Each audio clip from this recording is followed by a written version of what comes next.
दिल्ली के जंतर मंतर पर चल रहे छात्र आंदोलन और केंद्रीय शिक्षा मंत्री धर्मेंद्र प्रधान के इस्तीफे की मांग को लेकर देश भर में सियासी माहौल गर्म है। इसी बीच कांग्रेस ने आंदोलन को अपना समर्थन दे दिया है। संसद के मानसून सत्र के दौरान नेता प्रतिपक्ष राहुल गांधी ने जंतर मंतर पर छात्रों के खिलाफ कथित लाठीचार्ज के मुद्दे पर चर्चा की मांग की थी। चर्चा नहीं होने के बाद उन्होंने प्रधानमंत्री आवास के सामने धरना दिया, जहां दिल्ली पुलिस ने उन्हें हिरासत में ले लिया। इस घटनाक्रम के बाद कांग्रेस कार्यकर्ताओं में नाराजगी और बढ़ गई। इसी पृष्ठभूमि में झांसी में भी संभावित विरोध प्रदर्शन की आशंका को देखते हुए पुलिस प्रशासन ने बुधवार को पूर्व केंद्रीय मंत्री प्रदीप जैन आदित्य के आवास पर पुलिस बल तैनात कर दिया और उन्हें घर से बाहर नहीं निकलने दिया। बताया जा रहा है कि इस समय उनके बेटे गौरव जैन के विवाह की तैयारियां चल रही हैं। ऐसे पारिवारिक माहौल में हुई इस कार्रवाई से परिवार और समर्थकों में नाराजगी देखी जा रही है। दोपहर करीब 1 बजे पूर्व केंद्रीय मंत्री प्रदीप जैन आदित्य ने सरकार पर निशाना साधते हुए कहा कि सरकार लोकतंत्र का गला घोंट रही है। वहीं पुलिस अधिकारियों का कहना है कि यह कार्रवाई पूरी तरह एहतियाती है और शहर में कानून व्यवस्था तथा शांति बनाए रखने के उद्देश्य से की गई है। अब इस कार्रवाई को लेकर झांसी की राजनीति गर्मा गई है।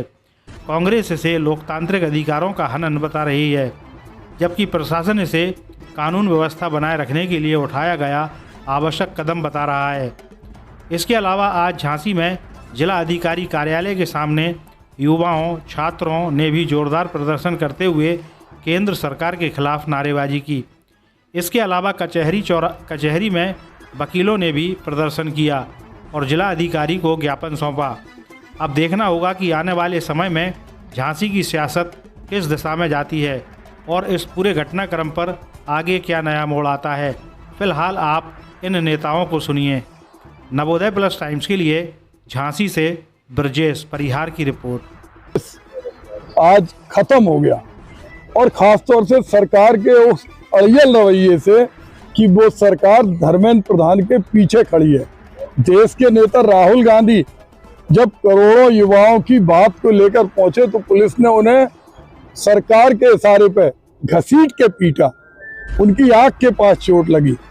इसके पहले सोनम वांगचुक के बारे में देखें तो किस जबरदस्ती उनको उठा के ले गए। आज छात्र शांति पूर्वक एक बात चाहते हैं कि जो 22 छात्रों की शहादत हुई है उनका इंसाफ मिलना चाहिए। प्रधानमंत्री जी मन की बात बोलती है लेकिन उन्हें युवाओं की आंख दिखाई नहीं देती, उन्हें नहीं दिखाई देता। हमारा बुंदेलखंड, जिस बुंदेलखंड के अंदर लाखों युवा पेपर लीक से परेशान हो गए, नौकरी मिलती नहीं है, रोजगार है नहीं है, और ऐसे में अगर लोकतांत्रिक देश के अंदर अपनी आवाज उठाने के लिए दिल्ली, लखनऊ या कहीं जा रहे हैं तो पुलिस को आगे कर देती है। आज पुलिस वालों के खुद के बच्चे परेशान है क्योंकि ये सरकार पूरी तरह से अडानी अंबानी के जेब में है। वो चाहती है कि सारे लोग नौकर बने तो इन धन्ना सेठों के बने। आज क्या हुआ? पुलिस आपके आई? कल भी आई थी, रात से पुलिस है और चूंकि उनको तो निर्देशन ऊपर से है पुलिस को कि शादी 25 को है। उसके पहले देखिए पार्टी से हम लोग जुड़े हैं, कार्यकर्ता हैं, तो हम लोगों का अपना धर्म है, उनका अपना धर्म है, तो वो निकलने नहीं दे रहे हैं। उनका कहना ये है, उन्हें ऊपर से आदेश है कि आप कहीं जा नहीं सकते, ना लखनऊ ना दिल्ली ना घर से बाहर। कब तक के लिए? अब उनसे बात कर रहे हैं, वो उनके अपना धर्म है और इनके पीछे तो हम योगी और मोदी को देखते हैं। हम शादी है, फिर आप ऐसी शादी में बहुत पाएंगे नहीं करेंगे। जो देश का लोकतंत्र है, जब देश का सबसे बड़ा नेता घसीट के पिटता है तो शादी तो बहुत छोटी चीज है। जो देश के अंदर 100 करोड़ लोगों से ज्यादा का नेता है उसको घसीट के मारा जाता सिर्फ इस आधार पर कि प्रधानमंत्री आवास पर बैठकर धर्मेंद्र प्रधान का इस्तीफा मांग रहे। तो शादी तो बहुत छोटी चीज है, नहीं जा पाएंगे कोई बात नहीं, लेकिन हम इस आवाज को उठाते रहेंगे क्योंकि हम लोगों ने तय किया है कि बुंदेलखंड की बेकारी जब ही दूर होगी जब योगी और मोदी सत्ता से बाहर जाएंगे। जी, जो दोषी थे सरकार ने उनको जेल भी भेज दिया है। किसको जेल भेज दिया? 22 लोग मर गए, उनकी हत्या की गई। धर्मेंद्र प्रधान हंस के बात कर रहे, जितेंद्र सिंह कह रहे कि नाटक कर रहे। जिसके घर में 2-2 शहादत हो चुकी, इंदिरा गांधी की, राजीव गांधी की, वो व्यक्ति को नाटक करने की आवश्यकता है? वो व्यक्ति सड़क पे खड़ा है और एक ही बात कह रहा, तो वो उसको जितेंद्र सिंह वार्ता करने का कह रही है, नाटक कर रहे हैं। संसद में आप बोलते नहीं है, सुनते नहीं है, माइक बंद कर देते, सड़क पे आप मारपीट करते हैं, जेलों में बंद करते हैं। 22 लड़कों ने अपनी शहादत दी, उनके लिए मन की बात में 200 प्रधानमंत्री जी बोले। आज बुंदेलखंड के अंदर सारे लोग युवा परेशान है। यादव है, यहाँ पे हम सभी लोग डीएम कार्यालय पे ज्ञापन देने के लिए आए हैं। जैसा कि विगत दिनों में हम लोगों ने देखा कि दिल्ली में हमारे छात्र साथी सिर्फ एक मंत्री का इस्तीफा मांग रहे थे, इस्तीफा तो सरकार ने दिया नहीं, उसके बदले में लाठियां मिली। लड़कों तक तो लाठियां ठीक थी, लेकिन उन लोगों ने जिस तरीके से लड़कियों के साथ, हमारी मातृशक्ति के साथ व्यवहार किया है, ये भारत के इतिहास में पूर्णतः निंदनीय है।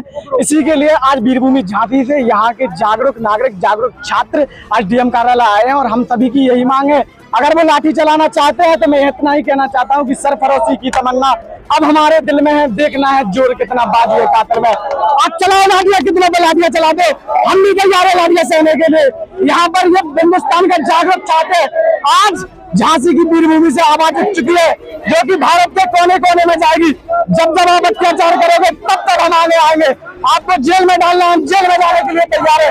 लेकिन धर्मेंद्र प्रधान का जब तक इस्तीफा नहीं हो जाता, हम लोग शांत नहीं बैठेंगे। इंकलाब की आग यूं ही चलती रहेगी। इंकलाब, इंकलाब। तो ये प्रदर्शन हमने किया है भारत के अंदर जो शिक्षा प्रणाली को लेकर जो परीक्षाएं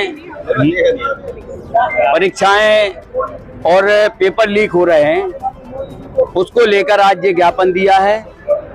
आज ज्ञापन के माध्यम से हमने महामहिम राष्ट्रपति महोदय को, जिलाधिकारी झांसी के माध्यम से ज्ञापन दिया है कि देश के अंदर एक देश एक शिक्षा लागू की जाए, निजी और सरकारी स्कूलों की समान शिक्षा की जाए, अनिवार्य शिक्षा लागू की जाए और दिल्ली के जंतर मंतर पर निहत्थे छात्रों पर जो दिल्ली पुलिस द्वारा बर्बरतापूर्ण लाठीचार्ज की गई, उसकी हम कड़े शब्दों में निंदा करते हैं और ये मांग करते हैं कि दिल्ली पुलिस द्वारा जिन छात्रों पर लाठीचार्ज की और जो घायल हुए हैं, उनको सरकार तुरंत मुआवजा दिया जाए।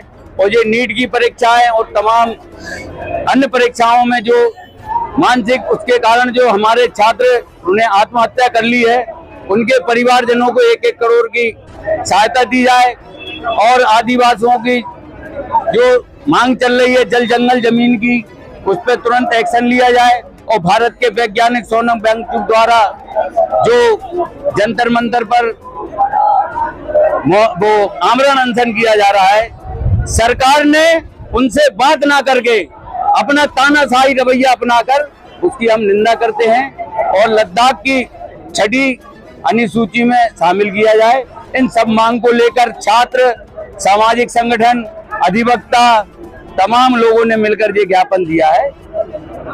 जिस तरीके से आप लोग देख रहे हैं, हम सभी भारतवासी देख रहे हैं कि 1-2 महीने से, लगभग 2 महीने से ये जंतर मंतर पे प्रोटेस्ट चल रहा है। जो 30 स्टूडेंट मारे गए हैं जिन्होंने सुसाइड किया है नीट पेपर लीक होने के बाद। आप समझ सकते हैं कितने जो माता पिता हैं वो लोग खुद जंतर मंतर जाके वो लोग प्रोटेस्ट में भाग लिए और उन्होंने अपने दुख को व्यक्त किया है कि किस तरीके से उनके बच्चों ने मतलब सुसाइड किया है। मतलब घर से उनका जो दिया होता है वो बुझ गया है, बच्चों का भविष्य खतरे में है। और कल हमने देखा कि किस तरीके से पुलिस ने लाठीचार्ज करी है छात्र छात्राओं पे, यहाँ तक कि उन्होंने जो बर्बरता है वो लड़कियों के साथ भी नहीं छोड़ी, लड़कियों के साथ भी अभद्र व्यवहार किया, उनको मारा, उनको पीटा, कितने छात्र घायल हुए हैं। तो आज हमारा ये जो प्रोटेस्ट है ये शांतिपूर्ण प्रोटेस्ट है। हम डीएम कार्यालय में आके उनको ज्ञापन देना चाहते हैं कि जो भी हमारी जो मांगे हैं, जो सोनम वांगचुक इतने दिनों से आप देख रहे हैं कि किस तरीके से वो अन्न पानी कुछ भी नहीं ग्रहण कर रहे थे, वो धरने पे थे और उन्होंने इस देश के लिए कार्य किया है, इस देश के युवाओं के लिए किया है, इस देश के युवाओं को आगे बढ़ाने के लिए किया है कि जो सम्मान उन्होंने खोया है वो उनको वापस मिल सके। और हमारा यही है कि जो धर्मेंद्र प्रधान जो शिक्षा मंत्री है उनको रिजाइन देना ही चाहिए, क्योंकि ये उनके सिर्फ उनके द्वारा नहीं है, पूरा सिस्टम ही भ्रष्ट है। ये हम लोग प्रोटेस्ट कर रहे हैं स्टूडेंट्स के हक के लिए। जो भी जंतर मंतर पे हुआ उसके अगेंस्ट हम लोग सब प्रोटेस्ट कर रहे हैं और दूसरों को क्वेश्चन करने के लिए मोदी सरकार सबसे आगे होती है, पर वो खुद एक्नॉलेज नहीं कर रही है जो भी कुछ हो रहा है पूरे हमारे इंडिया में। हर जगह सब प्रोटेस्ट कर रहे हैं, ये नहीं सिर्फ स्टूडेंट्स के लिए, डिफरेंट टॉपिक्स पे प्रोटेस्ट हो रहा है। पेड़ों को लेके Ken Betwa protest, but they are not giving any accountability on it. We want accountability from Modi sarkar और else they should resign. Thank you. आज हम सभी बुंदेलखंड विश्वविद्यालय के छात्र डीएम झांसी जिलाधिकारी महोदय को ज्ञापन देने आए थे। कल जो हमने दिल्ली की सड़कों पर छात्रों के ऊपर बर्बरतापूर्वक लाठीचार्ज हुआ उसकी निंदा करते हैं। उसके लिए 4 पंक्तियां देना चाहते हैं हम धर्मेंद्र प्रधान को। कल तक हम झेल रहे थे अंग्रेजों की लाठियां, बेबस बेसहारों पर अंग्रेजों की लाठियां। कल जो दिल्ली की सड़कों पर देखा वो कुर्सी की गद्दारी थी। जो दिल्ली का तानाशाह बैठा है उसकी गद्दारी थी। बेबस बेसहारों पर अंग्रेजों की लाठियां। कल जो दिल्ली की सड़कों पर देखा वो कुर्सी की गद्दारी थी। सिंहासन भी होश में आए, संभाल ले अपनी लाठियां। बेबस बेसहारों पर न बरसाए अपनी लाठियां। कहीं ऐसा ना हो छात्र उठा ले इंकलाब की लाठियां। इंकलाब जिंदाबाद। और कल जो अकाउंटेबिलिटी उन्हें धर्मेंद्र प्रधान को लेनी चाहिए वो नहीं ले रहे हैं। कल उन्होंने राहुल गांधी पर जिम्मेदारी दी है कि आपकी सरकार में होता था, बल्कि अपनी जिम्मेदारी लेनी चाहिए। आज भाई सत्ता पक्ष में उन्हें अपने ऊपर जिम्मेदारी लेनी चाहिए, बल्कि जिम्मेदारी लेने से भाई चूक रहे हैं और सामने विपक्ष पर आरोप लगा रहे हैं। इसके लिए हम धर्मेंद्र प्रधान की निंदा करते हैं। धर्मेंद्र प्रधान मुर्दाबाद। धर्मेंद्र प्रधान इस्तीफा दो।